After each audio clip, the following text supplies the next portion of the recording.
ಸ್ನೇಹಿತರೆ, ಲಂಚ ಕೊಡೋದು ತಪ್ಪು, ಈಸ್ಕೊಳ್ಳೋದು ತಪ್ಪು ಅಂತ ನೀವೇನಾದ್ರೂ ಲಂಚ ಕೊಡ್ದೇನೆ ಸುಮ್ನಾಗ್ಬಿಟ್ರೆ ನಾಯಿಗಿಂತ ಕೀಳಾಗಿ ನಿಮ್ಮನ್ನ ಗೌರ್ಮೆಂಟ್ ಆಫೀಸಲ್ಲಿ ಟ್ರೀಟ್ ಮಾಡ್ತಾರೆ. ನನ್ನ ಕೈಲಿದೆಯಲ್ಲ, ಇದು ಈ ಖಾತಾ, ಇದು ನನ್ನ ಕೈಲಿ ಬರ್ಬೇಕು ಅಂತ ನಾನು 1.5 ತಿಂಗಳಿಂದ ನಾನು ಗ್ರಾಮೀಣ ಪಂಚಾಯತಿಗೆ ಹೋಗಿ ಕೂತ್ಕೊಂಡು ಲಂಚ ಕೊಡಬಾರ್ದು ಅಂದ್ಬಿಟ್ಟು ಅಲ್ಲಿ ಕೂತಿರ್ತಾ ಇದ್ದೆ.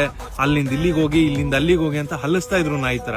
ಆದ್ರೆ ನನಗೆ ನನ್ನ ಕೆಲ್ಸಗಳನ್ನ ಬಿಟ್ಟು ಅಲ್ಲಿ ಕೂತ್ಕೊಳ್ಳೋದು ಆಗ್ತಾ ಇಲ್ಲ ಅನ್ಬಿಟ್ಟು ನಾನು ಇವತ್ತು ಲಂಚ ಕೊಟ್ಟೆ. ಅರ್ಧ ಗಂಟೆಲಿ ನನ್ನ ಕೈಲಿ ಈ ಖಾತಾ ಬಂದ್ಬಿಡ್ತು. ಲಂಚ ಕೊಡೋದು ತಪ್ಪು, ಈಸ್ಕೊಳ್ಳೋದು ತಪ್ಪು ಅಂತ ಇನ್ನೊಬ್ಬ ಯಾವನಾರು ಬಂದು ಬೋಧನೆ ಕೊಡಕ್ ಬಂದ್ರೆ ಚಪ್ಲಿ ನೋಡಿರಿ ಹೇಳ್ತೀನಿ. ಯಾಕಂತಂದ್ರೆ ಇವತ್ತು ನನಗೆ 1.5 ತಿಂಗಳು ಹಾಳಾಯ್ತು. 1.5 ತಿಂಗಳು ಹಾಳಾಗಿದ್ದಲ್ದೇನೆ ನಾನ್ ಕಷ್ಟಪಟ್ಟು ದುಡ್ದಿರೋ ದುಡ್ಡು ಅದನ್ನ ಇನ್ನೊಬ್ರು ಡ್ರಾಯರ್ ಒಳಗೆ ಕೈಲೂ ಇಸ್ಕೊಳ್ಳಿಲ್ಲ. ಅದನ್ನ ಫಿಂಗರ್ ಪ್ರಿಂಟ್ ಇಲ್ಲಿಗೆ ಹಾಕ್ಬಿಡಿ ಸರ್ ಅನ್ಬಿಟ್ಟು ಏನೋ ದೊಡ್ಡ ಉಪಕಾರ ಮಾಡೋ ತರ ಇಸ್ಕೊಂಡ್ರು. ಈ ದೇಶ